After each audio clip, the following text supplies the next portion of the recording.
장애인 문화복지신문 제356호 제13면입니다. 용인교육지원청 가슴으로 듣는 음악 구성초 드림위드 앙상블 초청 연주회로 장애 공감 문화 확산.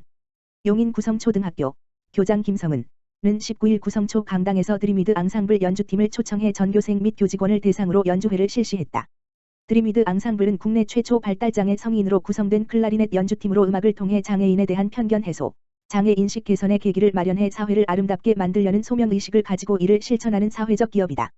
이번 연주회는 구성초 학생들에게 장애인에 대한 인식을 새롭게 하여 올바른 장애인관을 확립하는 계기가 됐으며 장애인도 사회의 구성원으로서 그 역할을 충분히 해낼 수 있다는 긍정적인 인식도 가지게 됐다. 구성초 김성은 교장은 이번 연주회가 장애 학생에 대한 배타심 없이 그들의 차이점을 인정할 수 있도록 인식이 개선되는 계기가 된 것 같다며 앞으로도 인권 친화적 학교 문화를 조성하여 서로 다른 학생들이 즐거운 학교 생활을 할 수 있도록 노력하겠다고 밝혔다. 용인 등내시 코로나19 재유행 대비 장애인 생활시설 등 관리 점검 철저. 용인 등내시 시장 이상일은 겨울철 코로나19 재유행에 대비해 관내 감염 취약시설을 대상으로 감염병 예방 교육과 모의 훈련을 진행했다고 14일 밝혔다. 기저질환 환자들이 많은 요양병원, 요양원, 정신의료기관, 주야간복지센터, 장애인 생활시설 등의 감염 취약시설에서의 집단 감염을 막기 위한 선제 조치다. 수지구 보건소는 지난 11일 물결표 쌓인 14일 관내 64개 감염 취약시설을 방문해 환기 상태와 환기 방식, 방역물품 비치 여부, 시설 종사자와 입소자들의 방역 수칙 준수 여부 등을 중점 점검했다. 지난 9월에는 실제 감염병이 발생 시 종사자들이 신속하게 대처할 수 있도록 관내 요양병원 5곳을 대상으로 코로나19 상황 발생을 가정한 시나리오에 따라 모의 훈련을 진행했고 7월에는 관내 고위험시설 방역 및 감염관리 담당자 62명을 대상으로 감염병 관리법을 교육했다. 처인구 보건소도 지난 9월 관내 요양병원, 정신의료기관 8곳을 대상으로 코로나19 발생 상황을 가정해 모의 훈련을 실시했다. 앞선 6, 7월에는 역학조사관이 관내 73개 감염 취약시설을 찾아가 근무 종사자 595명을 대상으로 시설 환경과 감염병 예방 체계 등을 점검했다. 또 감염병 예방법을 교육하고 감염병 예방을 위한 컨설팅을 진행했다. 기흥구 보건소도 지난 9월 고위험 시설의 현장 대응 역량을 높일 수 있도록 관내 요양병원 및 정신의료기관 13곳이 참여해 모의 훈련을 했다. 지난 6, 7월에는 합동전담팀을 꾸려 관내 감염 취약시설 60곳을 대상으로 현장 점검을 벌이고 시설별 맞춤형 감염 예방 교육과 환경위생 관련 자문도 제공했다. 보건소 관계자는 언제든 코로나19 재유행이 시작될 수 있다고 생각하고 감염 취약시설을 철저히 점검해 사전에 감염병을 예방할 수 있는 환경을 만들고 시설 종사자와 입소자를 대상으로 꾸준히 예방 교육을 진행해 초기 대처 능력을 키울 수 있도록 하겠다고 말했다. 용인 특례시 천일주유소 원산면 장애인 거주시설에 100만원 상당 지원. 용인 특례시 처인구 원산면은 미평리 소재 S51 천일주유소가 관내 장애인 거주시설인 세비추한의 집에 100만원 상당 주유상품권을 지원했다고 19일 밝혔다. S51 주유소 사회봉사단으로 활동하고 있는 천일주유소는 원산면 지역사회보장협의체와 이웃돕기 협약을 맺고 매년 사회복지시설의 주유상품권과 난방유 등을 후원하고 있다. 세비추한의 집 관계자는 시설 이용자들이 따뜻한 겨울을 보낼 수 있도록 도움을 주신 천일주유소에 감사드린다고 말했다.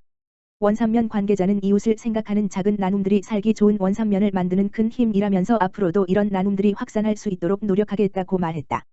이천시 장애인 등 주거 취약계층 2023년 희망하우징 사업 대상 가구 모집.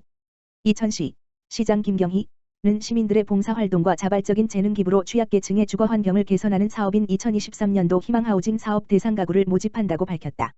모집 대상은 이천시 관내에 거주하는 장애인 및 고령자 등 주거약자, 수급자, 생계의료주거, 차상위 계층 가구, 긴급지원 대상자, 화재 등 위기상황 등 주거 취약계층, 자가 및 임차 세대로 누수 및 난방공사, 화장실 보수, 창호교체 등 수요자 중심의 맞춤형 집수리를 지원한다는 계획이다. 이천시는 최근 3년간 코로나19로 인한 어려움 속에서도 계속해서 희망하우징 사업을 추진해 왔는데 지난 9월 21일에는 희망하우징 중간활동 공유회를 개최하여 재능 기부자들의 의견을 청취하고 사업 활성화 방안을 모색하는 등 희망과 소통의 자리를 가진 바 있다.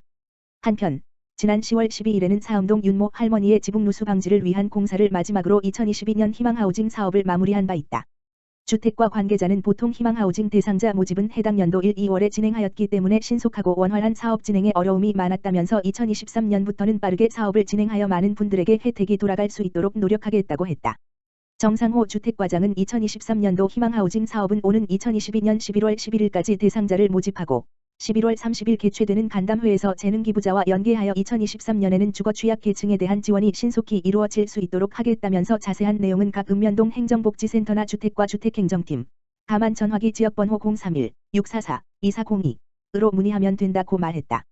의정부시 장애인 등 교통약자 기관 대상 찾아가는 교통안전교육 실시.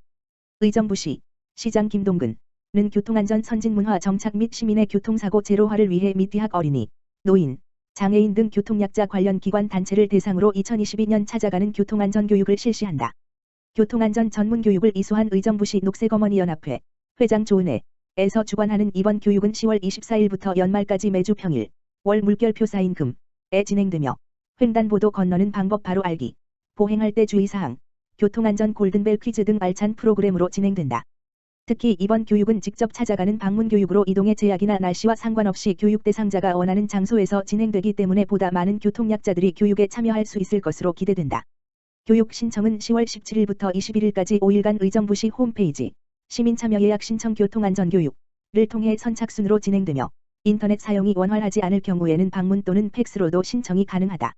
이무영 교통기획과장은 시는 지난 2017년부터 교통약자를 대상으로 연 3천여 명에게 교통안전교육을 실시했으나 코로나19의 장기화로 2020년 이후로는 진행하지 못해 아쉬움이 컸으며 앞으로도 양질의 교통안전교육을 준비해 교통약자의 사고 예방에 최선의 노력을 다하겠다고 밝혔다. 의정부시 제5회 의정부시장배 한마음 어울림 수영대회 성료. 의정부시 시장 김동근은 10월 16일 단풍이 곱게 물들어가는 계절에서 제5회 의정부시장배 어울림 수영대회가 의정부시 스포츠센터 수영장에서 개최됐다고 밝혔다. 이번 대회는 고양, 구리, 양주, 하남,